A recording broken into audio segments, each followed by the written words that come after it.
পাহাড়ে ওঠা যেমন কষ্ট ঠিক তেমনি আনন্দও আছে।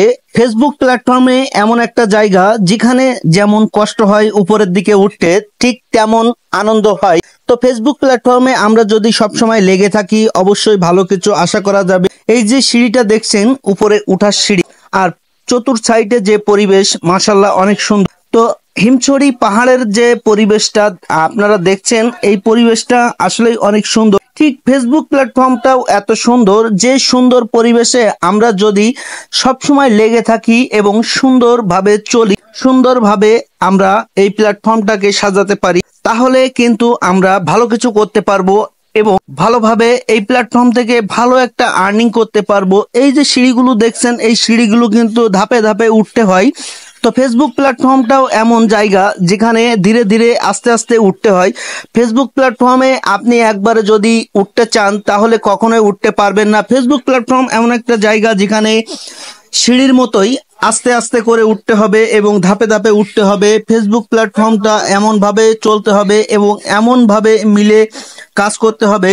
দশে মিলে করি কাজ, হারে জিতি নাহিলাস। ঠিক তেমনি করে আমরা যদি ফেসবুক প্ল্যাটফর্মটাকে সাজাতে পারি তাহলে কিন্তু কষ্টটা অনেক কমে যাবে। তো আমরা সবসময় চেষ্টা করব ফেসবুক প্ল্যাটফর্মটাই সুন্দর এবং সবার সঙ্গে মিলেমিশে থাকতে।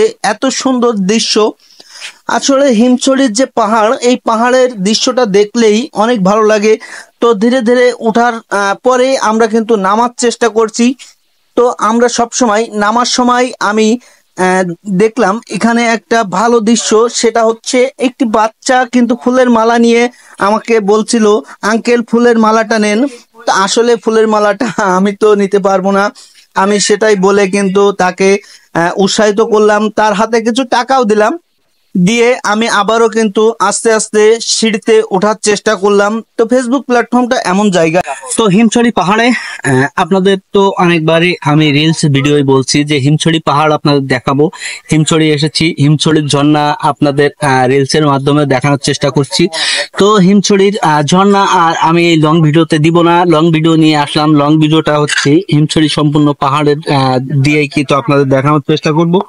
হিমছড়ি পাহাড় যে আসলে কতটা উঁচু আর কতটা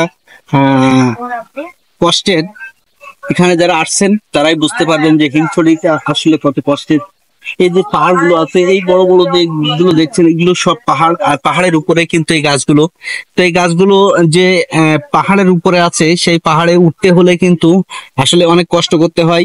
তো পাহাড়গুলো আপনাদের উপভোগ করানোর জন্য কিন্তু আমি ভিডিওগুলো করছি। আর এখান থেকে নিচের দিকে যদি আমি দেখাই আপনাদের, তো আপনারা দেখতে পাবেন যে এই যেটা দেখছেন নিচে, এখান থেকে কিন্তু অনেক নিচু, অনেক নিচু এখান থেকে, আর অনেক উপরে আমরা যাব। তো আসেন আমি দেখানোর চেষ্টা করি এখান থেকে হিমছড়ি পাহাড় থেকে আমি সাগর দেখানোর চেষ্টা করব। যে সাগরটা, সেই সাগরটাও কিন্তু আমার এখান থেকে দেখা যাবে। তো চলুন সাগরটা দেখানোর চেষ্টা করি আপনাদের।